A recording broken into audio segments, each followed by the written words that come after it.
it's in your hand. Hello. Hello, everyone. So our next session will start with presentation by Marouane Kesentini. Marouane is currently a tenured associate professor at the University of Michigan, Dearborn, Michigan, and the director of Dearborn AI Research Center. He received his PhD from University of Montreal in Canada and in 2012. He received several grants from both industry and federal agencies and published over 100 papers around refactoring and intelligent software engineering. He is a recipient of the prestigious 2018 President of Tunisia Distinguished Research Award, the University Distinguished Teacher Award, the University Distinguished Digital Education Award, the College of Engineering and Computer Science Distinguished Research Award, 4 Best Paper Awards, and his AI-based software refactoring invention for the College of Engineering and Computer Science is licensed and deployed by big industrial partners. It's selected as one of the top inventions of the University of Continuous and Discrete Integrations, licensed and deployed by these big industrial partners, and selected by the Technology Transfer Office. Marouane will present today a demo of these refactoring tools, along with presenting for the first time the largest repository and infrastructure for refactoring research and practice developed by his research group. Marouane, please proceed with your presentation. Thanks for the introduction. Good morning, everybody. Probably this is one of the earliest talk that I'm making in my career so far, but I'm really very excited to give this talk for you folks. And as Gandhi just mentioned, that would be a couple of interesting stuff. I promise to not be just boring through slides, but we'll be making some live demo for releasing for the first time our big repository on refactoring, and also making some live demos of our cloud-based platform for refactoring. So let me go ahead and share my screen first, and hopefully you should be able to see my screen. Is my screen visible? Okay, sounds good. Yeah, so I want to highlight that this work will be about 30 years of software refactoring research, and they'll be demoing the largest infrastructure that contain all existing research in the community during the last 30 years. And you will enjoy later to hear more about this from Danny Deek as well during his keynote as well. So this work was mainly done in collaboration with Fahid Alizada, who is just graduating from my research lab and joining as a full-time faculty depot starting from September. And also Shema, she's a PhD student in my lab, and Tiago, he's a postdoc in my current research lab. So thanks for them for their great collaboration on this to collect the data and so on. So as a starting point, I want you folks to go to menti.com and enter the code, as you can see in the chat box actually, and try to answer this question: when the refactoring terms was used for the first time in your opinion? So here I'm talking about refactoring term in general, not just it could be related to software refactoring, but I'm talking about refactoring in general. What could be the origin of this term? Okay, I see some questions going on. Okay, go ahead. Any more suggestions? Okay. Okay. Okay, I will give it probably 5 more seconds.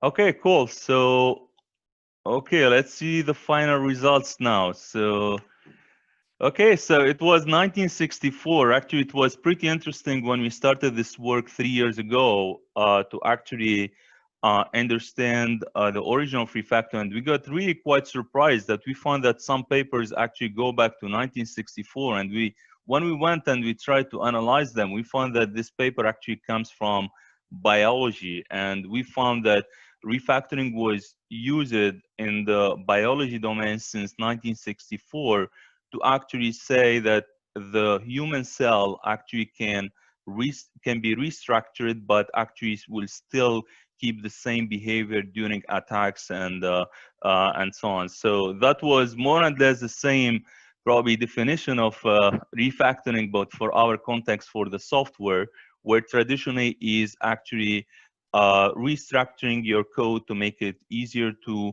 understand and easier to modify, to extend, and so on. Although recently, I mean, this definition may change a bit, as probably Danny will highlight that during his keynote. We tried to actually perform this work during a period of 3 years, from 2017 until 2020. It was actually a lot of work involving so many people, where we tried to go and look for all the refactoring research that was published, and we tried to go as broad as possible to actually give the broadest definition of refactoring in the field, and defining a life cycle about refactoring, then try to manually validate all of this paper. And we use it for that mainly, of course, peer-reviewed papers, and indexed by Web of Science and Scopus, and published in several proceedings. And also we look into the citation of these papers and so on. So as I said, we try to go as broad as possible to collect as much paper as possible to actually cover the whole software refactoring life cycle, from detection, prediction, testing of refactorings, recommendation, detection, and so on. So of course, we considered as inclusion criteria publication between 1990, where the refactoring term was used for the first time, and 2020, and we tried to make sure that we validate manually all of this work, and making sure that they are actually not just collected in automated way, but it took a long time to actually filter out all of this paper. So we tried to make sure that all of this paper actually have the minimum quality standards, and that we try to answer all of these questions for each of these papers, to make sure that at least these papers are addressing interesting refactoring problems. And some of them, they may not include the validation, some other they would include, and they would be addressing that in my talk later. So basically, we try to look at the literature, and we try to, first of all, collect as much paper as possible. As I said, more than 6,000 paper. We remove duplicates. We try to eliminate papers based on title, abstract, then this quality criterion.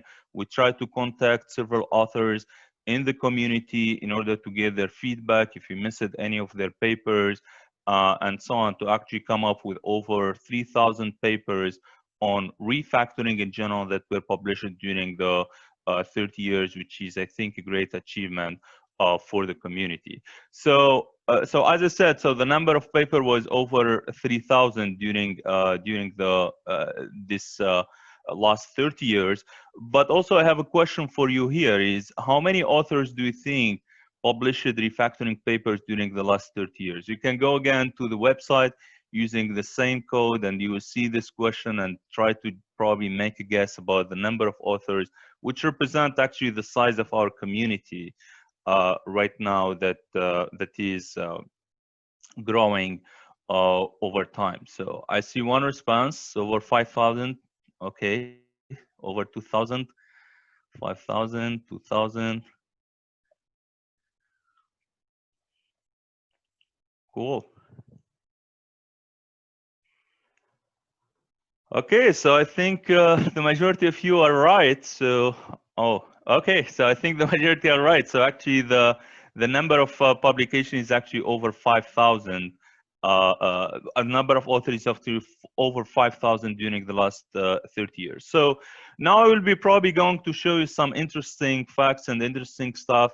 So actually, this repository is available online. So we are releasing this for the first time, SLR refactoring.iclab.us. You can go there, you can find all the papers. We'd be actually very happy to know your feedback, to actually get any of paper that we missed, anything that you want to suggest for this repository. We want to highlight that for now we try to focus on papers rather than tools and data sets, but that's actually in our pay plan, and we are working on that and be reaching out the community for that next step. So let me probably make a live demo of this platform while you are probably trying to connect, if you want, by yourself to the platform when you go to slr.iclab.us. So as you can see, I mean, the field was growing over the year, and you can see it never stopped, starting from 2001, 2002, when tools are start to be available around refactoring, after as well Martin Fowler book.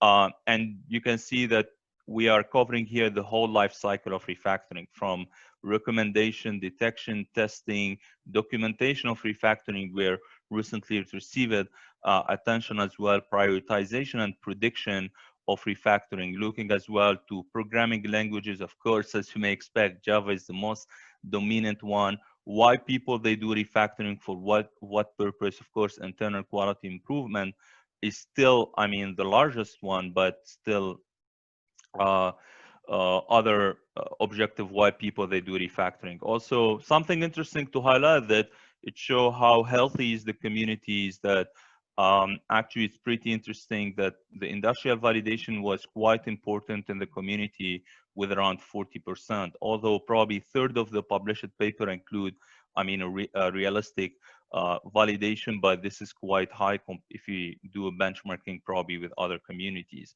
And also in terms of technique, search-based software engineering was actually one of the largest techniques used, including machine learning optimization and so on.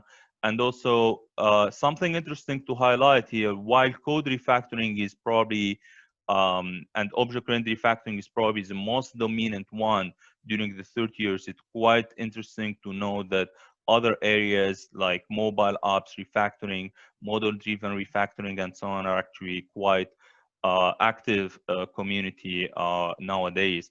And also it's important to highlight that there is a large focus for the community on automated tools and so on. So you can see as well the distribution of the authors and the papers, and you can see that the US probably has the largest number of papers over the years. Brazil as well has actually extensive number of authors and publications. That's even clear from the audience of this workshop. So a lot of participants from Brazil that we would like to thank them for being very active in the community. Also, the different institutions who are quite active. One thing to know that some industry companies like Google, for instance, is among the active institutional refactoring. Distribution actually of the authors, I mean, and how they collaborate to each other. And you can see a lot of collaboration going on. Probably one interesting factor out of this graph, you can see that Muhammad, for instance, has its own group of collaboration here, while others, they may have, I mean, other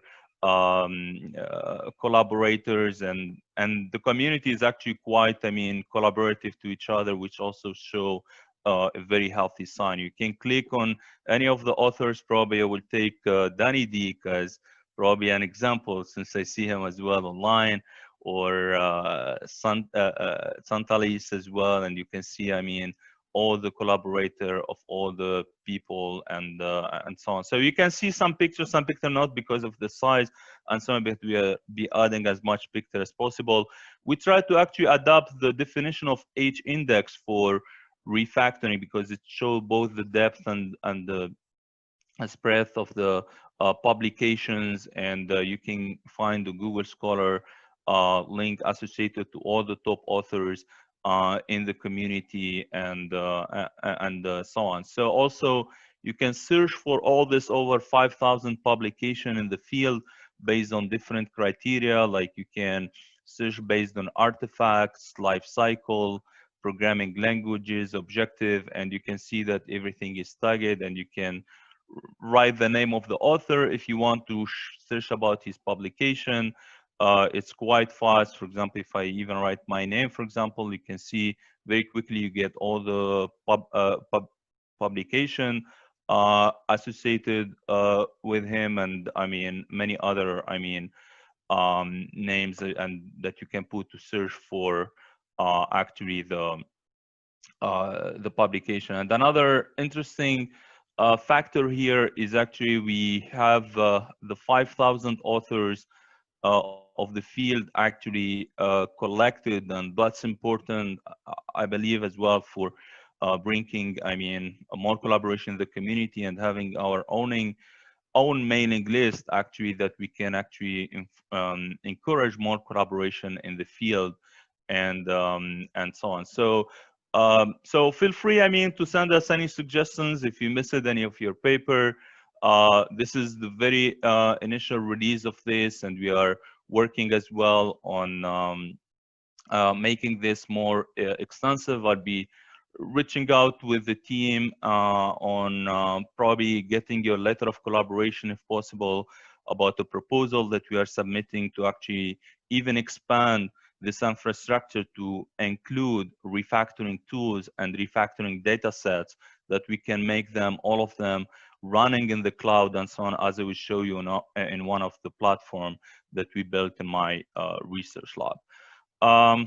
So I want to probably go a bit fast now regarding the results, probably because, yeah, I want to hear your feedback, your questions, and so on, since I covered as well most of the trends, and also Danny will be talking about that at least during the last decade in his keynote. So as you can see, there is a growth of the community which show the healthy contributions of the community, and also the distribution of the research papers, and also the different countries who were involved in refactoring research during the last 5 years, but also during the last journey of the 30 years, the different institutions who are involved with, and also the different authors who are involved in the community, and also when they started their research. So you can see some of them are new, some other they started being in the field since many years ago, and so on, and the network of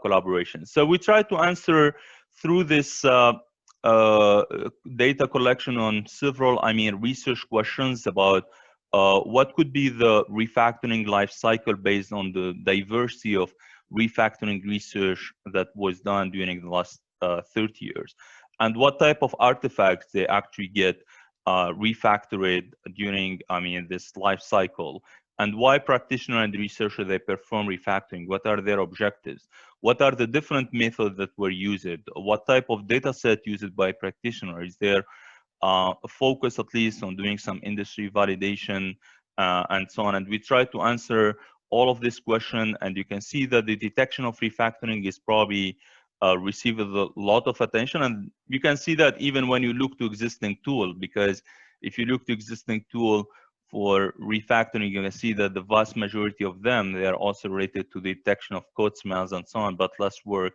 is done on probably recommendation, prioritization, documentation, and it's something interesting to note here that a lot of regression testing work could be applied to refactoring here and code transformation. Also regarding the level of automation, so while at the beginning they were a bit focused more on manual support that was integrated actually in most of existing integrated development environment, but most of existing research, they are more now about automated support, and recently we have seen a growth of semi-automated support. And also code refactoring is still, getting the largest interest from the community, but something to note that model refactoring as well received a lot of interest. And I personally am involved in the models community, and I see a lot of people from the models community as well attending this workshop, like Manuel Wiemer and many other. And this area is actually expanding. At models, for example, I have seen even full sessions on model refactoring during the last years. And also in terms of the paradigms, you can see that object-oriented design still, the most paradigm that researchers target, but something interesting is that other areas as well, they're receiving a lot of attention, like mobile app and so on.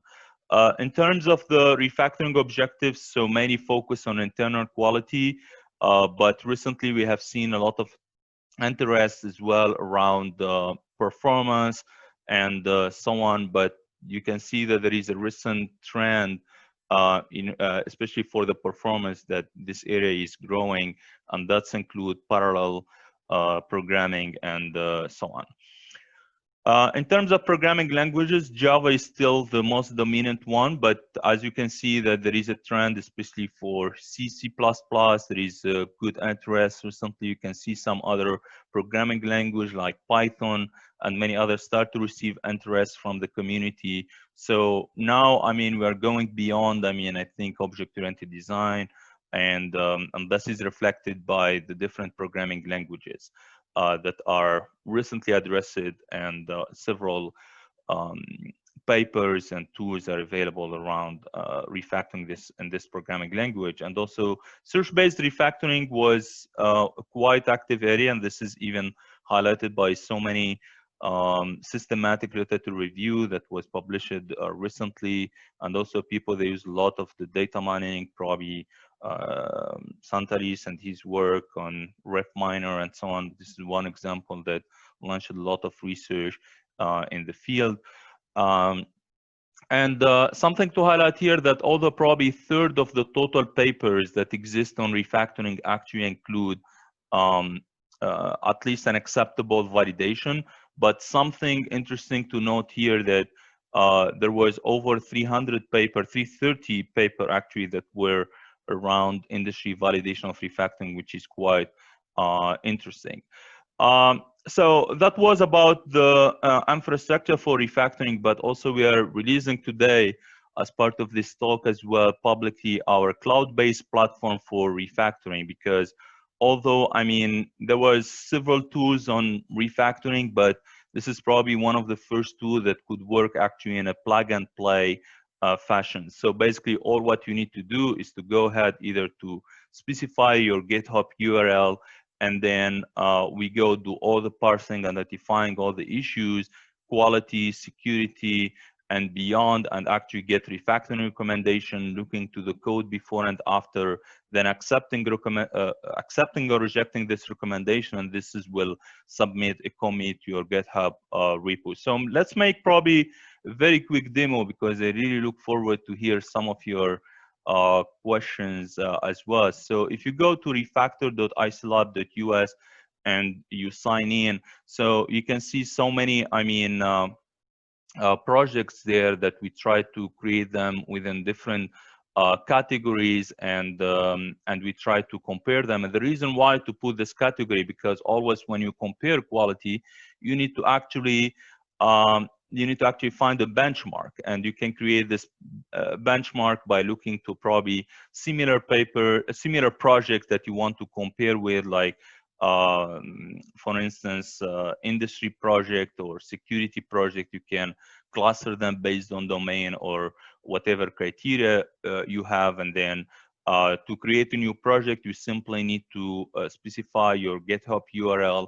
Then once you add it, it will go automatically and actually parse your code and take the different actions actually to do the get clone parsing, getting the metrics, showing the evolution of your project over multiple releases, and getting kind of a grade. And you know, we are sometimes in an academic environment very influenced by grades, like here from A to D. So B, it means that the quality is not that bad, and so on. And here we compared OpenCSV, for example, to eBay project, for instance, in terms of quality, and the quality was not that great, but still acceptable. So here the size of the bar will tell you how bad it is or how good it is comparing to the benchmark. If it is green, it's better than the benchmark that you use it, and that's include quality attributes following the Q mode model that was validated based on different industry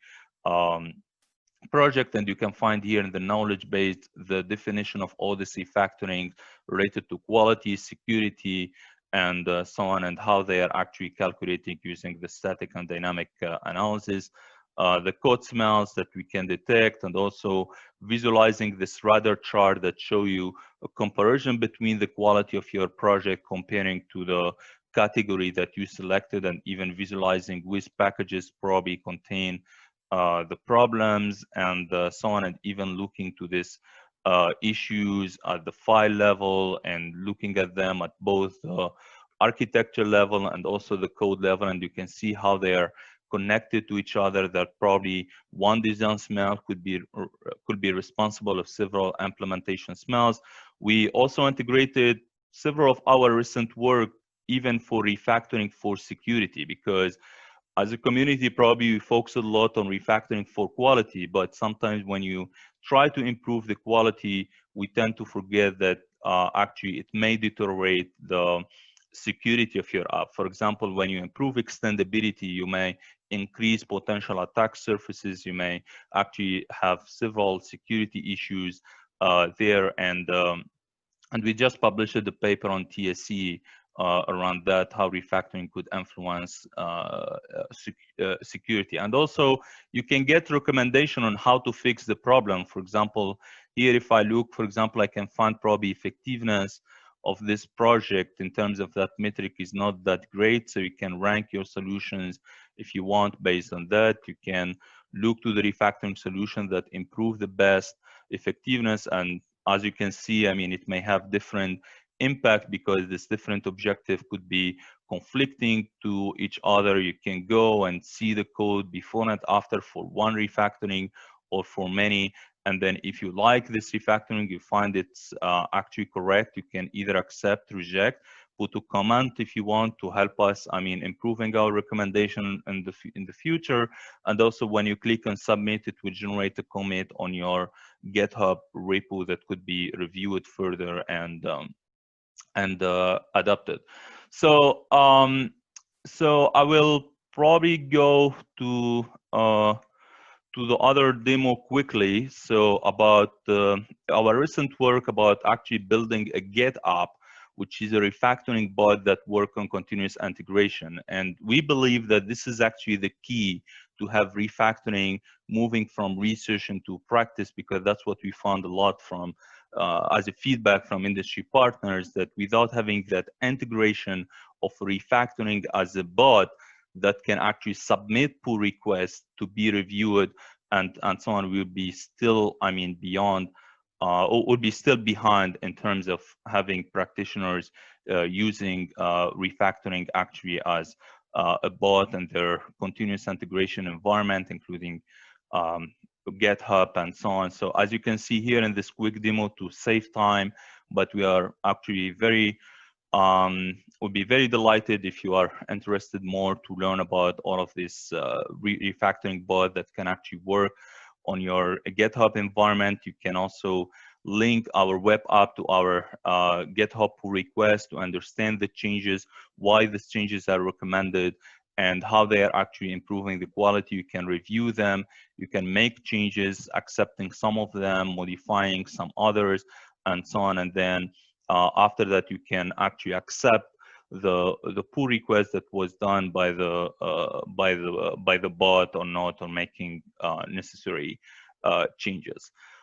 I think that's the end of my talk. I want probably to take probably a few seconds here to just make some advertisement on our actually very big AI symposium that will be for free, to be organized on November 5th and 8th.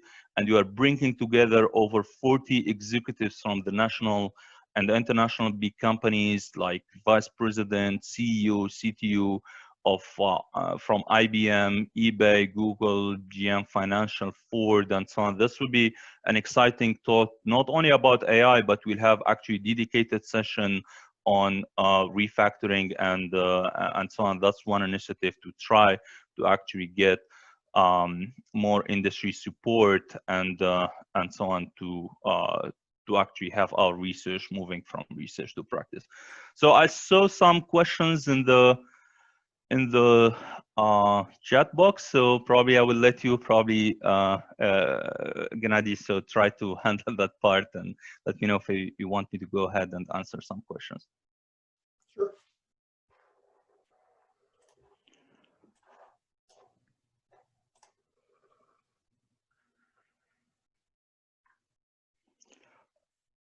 Any questions? You can either ask question in the chat bot or probably directly you can just use your voice for that. Hi, Maralex. Thanks for the wonderful talk. I'm Xinpeng. So I have a question for you. As I mentioned just now in the chat area, I'm wondering how is the what is the status of the application of refactoring tools in industry? Because I have some experience talking with industry people. I feel that there's a very strong requirement of refactoring tools, but it's not usually the industry people find it's very hard to find tools that can effectively support automatic refactoring. So I have two questions. One question is that what do you think is the most important factors that cause these situations? That means that the industry people find it hard to find effective tools.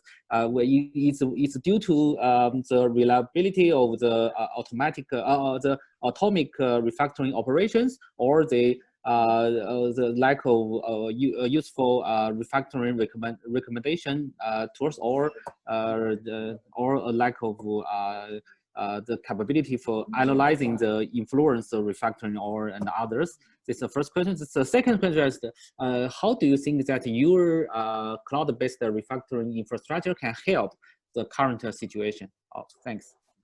Yeah, thanks. Again, it's actually great questions. And we have been working with several, companies in the past around refactoring. And one probably takeaway out of this is actually how you can actually integrate refactoring in the pipeline of development, because that's actually key probably questions that need to be answered, because programmers need to actually get this refactoring recommendation timely, but also relevant. And also we try to find a solution for why developers, they will bypass this quality gates, even if the executives or the manager think they are important. But what we observe is that in general there is a bypass of these quality gates, and part of it is actually programmers in practice, they found actually running, for example, a tool for doing root canal refactoring and so on may not be useful for their case. That's why I try to show the refactoring bot that actually focus on the recent changes that were done by the programmers, and actually go ahead and submit a pull request that could be reviewed any time. So you don't have any specific time frame where you have to actually go and review that specific pull request. It could be reviewed with other pull requests and so on. So I think one of the key parts here is actually doing a good integration of refactoring in the development pipelines. And the second insight that we found actually pretty useful when working with deploying refactoring tools in practice, that programmers they have, and even teams, they have in general different focus that could change dynamically over time.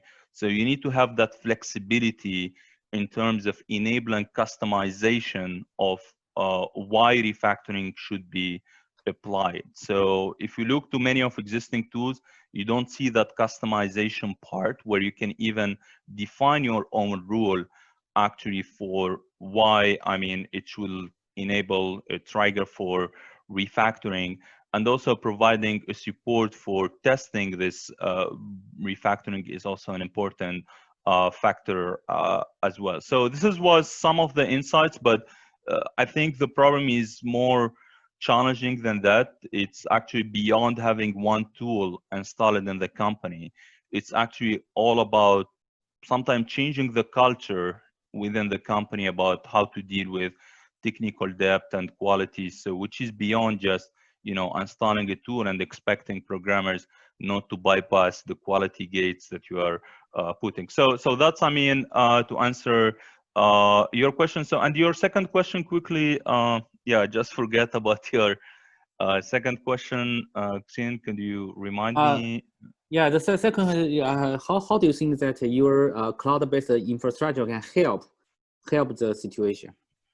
Yeah, actually, the reason to move to this cloud infrastructure is to kind of provide a plug-and-play platform